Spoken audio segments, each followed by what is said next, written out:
Hey, first graders, I am here to kick off your week of science. The last 2 weeks we talked about our sun and then we talked about the moon. And this week we're going to be talking all about the stars. And my book today might be a little confusing at first because the title is called The Sun, but the sun is our nearest star. So the sun is actually a star. We're going to talk about that today. This book is written by Franklin M. Brandley and it's illustrated by Edward Miller. At night, you can see a lot of stars because the sky is dark. When the sky is bright, you can also see a star. It is the sun. The sun is our daytime star. It is also the star closest to us on Earth. The sun is very big. It is much bigger than Earth.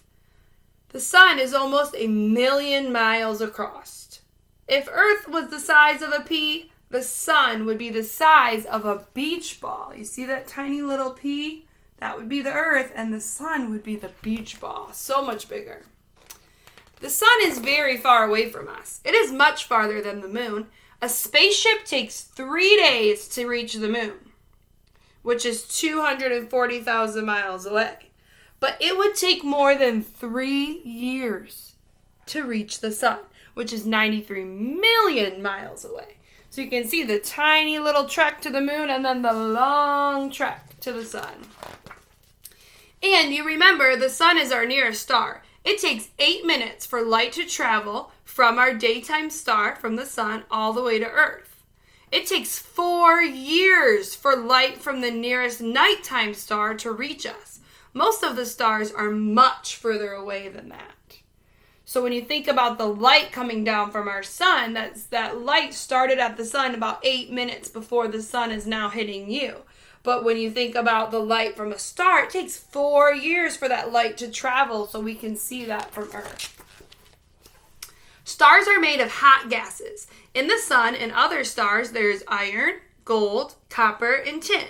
They are not solid as they are on Earth. All of them are gases because they are so hot. The temperature on the surface of the sun is more than 10,000 degrees Fahrenheit. The temperature in a very hot oven is only 500 degrees.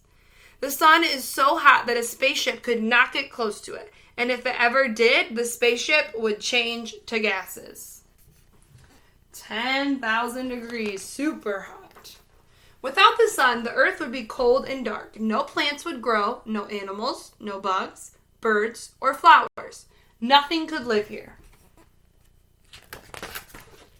The sun keeps us alive. It makes corn grow, and apples, and wheat, and bananas. Animals eat the plants, we eat the plants and animals. They give us energy.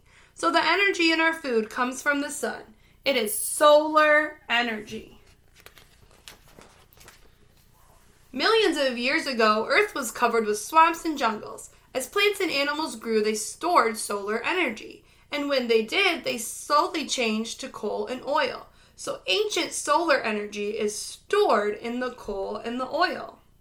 Today, we use the stored up solar energy in coal, oil, and gasoline, which is made from oil, to fuel our cars, our trucks, our airplanes, and our rockets.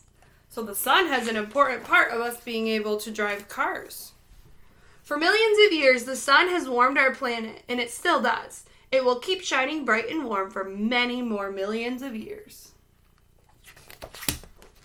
The end. All right, friends, have fun this week learning more about our sun. I'll talk to you soon. Bye.